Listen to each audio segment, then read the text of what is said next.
So that's wild that you were on Jimmy Fallon. I'm sorry. Yeah, Jimmy Fallon. That was wild. I mean, Yeah, wild. Tell me how Wild. that happened, because I would think that's like when you feel like maybe I accidentally made it somehow. Certainly. I think it was the first comedian that came up in church to. Because you already have a Netflix special, correct? I'm so sorry if you not. I did. I did. Okay. I did in 2019, and then I lost it. Okay, well, you had a special for a while. That's cool. Yeah, and then we have it to go over to Jimmy Fallon.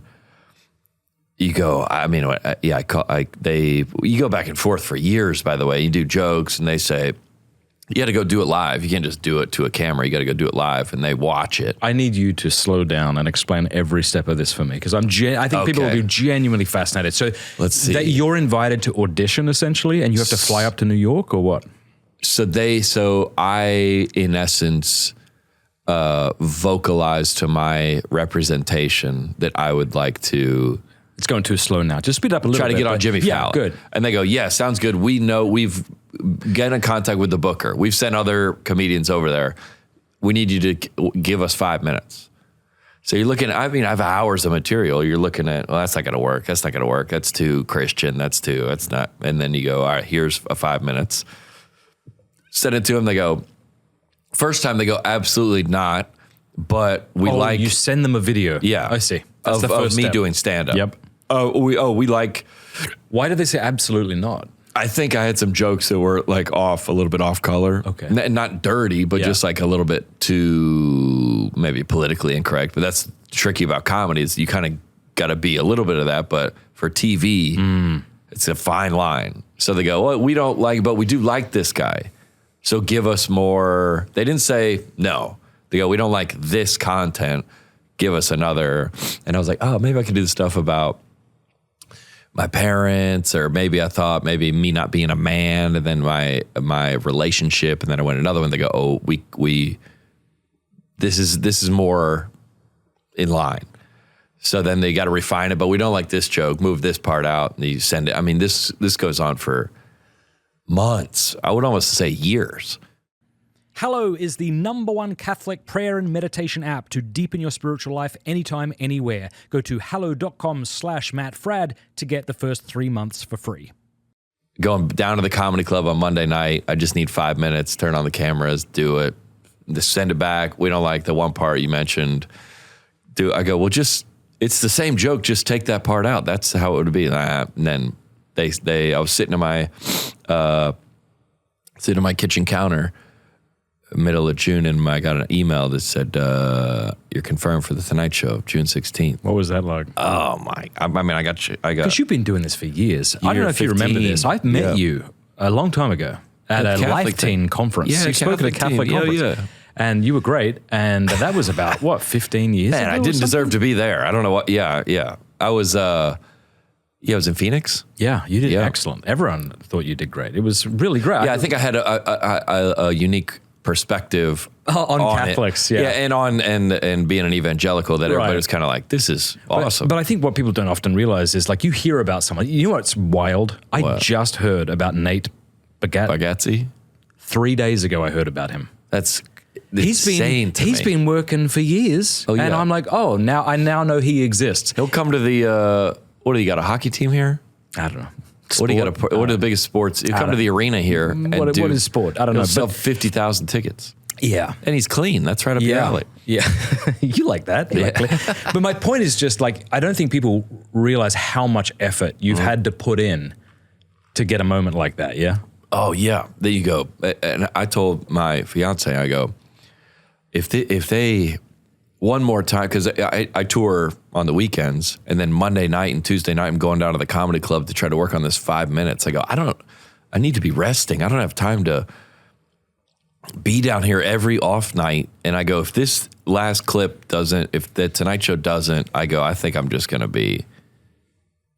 We're done with the late night show? We're done kind of pursuing that dream, I guess. And then they were like, we love it. And what's funny about it is then you get to a new guy, And then you dissect every word of that 5 minutes for the next 2 months. Practice it, 50 times every night.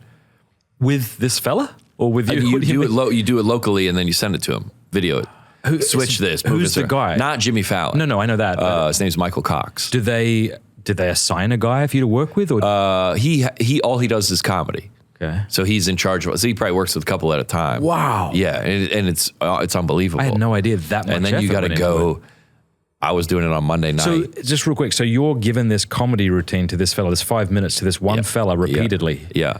In person or over Zoom? Over video. He lives in New York. At some point, you're like, I'm sorry, you've heard this a lot. I don't even know if it's funny we're like obsessed with it. Every word. Yeah. Moving it, switching it. If it doesn't contribute to the punchline, get rid of it. Wow. Add that tag to the back. There's one story in there where I talk about Shakira coming onto my timeline. Yeah. And so you go up to New York City the night before the Tonight Show and you do it 5 times locally at the Comedy Cellar, the world famous Comedy Cellar. So now me and the fella are in person for the first time. Yeah. I do it 5 times. In front of the same crowd? No, different crowd. Okay. And Matt, I'm telling you, it was bombing. Horrible. And he goes, this is perfect. Because television is different than a seedy bar where the guy before me was like, have you ever dated a girl from Astoria when you live in Queens? And you're like, what? That's all the stuff that's going on. And you're like, my girlfriend just added me to her group chat. They're like, who is this? And it was just bombing. He goes, this is going to be perfect on television. This is going to be perfect. And you trusted him. I had to. I had no choice. Yeah. But he said, so there's a line in there, but I don't know why Shakira's on my algorithm. Yeah.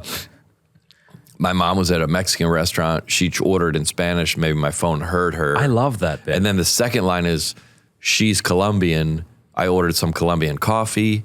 Maybe that was it. And it was bombing so much, I took out the Colombian part. And he rushes up to me and he goes, hey, you have to leave the Shakira Colombian part in. I go, why? It's bombing. He goes, well, without it, it seems very racist. Because I'm going, it's a Mexican. She's Colombian. My mom was at a Mexican restaurant. Okay. But I can't say she's at a Latino restaurant. That's not, nobody says that. It's a Mexican restaurant. So without me knowing that she's Colombian, if I know she's Colombian, it's a funny miscommunication between me and my mom. If I don't know she's Colombian, that's very it's perceived as racist, for network television, not for a local show. But he's like, so when you say 5 times, I'm probably getting hung up on the details. But are you giving it? They leave, another group come in. There's a comedy club with 3 different rooms. Oh, okay. And then there's a bunch of comedy clubs. There's 2, and then you take you'll take an Uber 5 minutes away, and there's another. And he's kind of the king of New York in a way, so he can escort you around and just go boom, boom, boom. I'm sure having a 1 hour special is obviously different to having 5 minutes, but just going through this experience with this fella, did it teach you a lot about how to be writing comedy in the future? And what did it teach you? You go, I don't communicate like that. Where every word, I would go, you ever been to a coffee shop that seems kind of Christian? Just what we talked about on the way up here. And I would just riff on it. Meaning I would have that. Yep. That's called a premise. Okay. Yep. It's a funny, do you feel like coffee shops are very left or very right? Yes.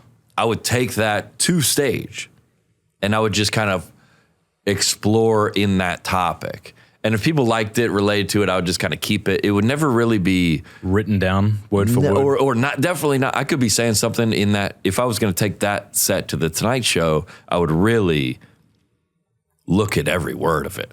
Wow. Then you go, I was saying this phrase.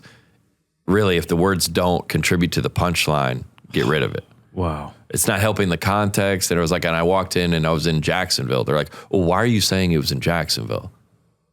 Excellent. I went to a coffee shop. That was necessary for me, but it doesn't help them get a bigger laugh out of it. Yeah. And then you go, well, get rid. Because if you got, it was 5 minutes and 12 seconds. Yeah. To the second. And is there a clock that you're looking at? Yes, dude. And it's 1,000 different things that you're supposed to walk out behind the curtain, look to the right, acknowledge Jimmy. Take a couple more steps, look to the left, acknowledge the Roots. That's the house band. Then walk up to this. They tell you to do that. 4-leaf clover, stand right there. There's huge cameras. He goes, you're going to set up to the left, set up to the right, punchline, down the middle.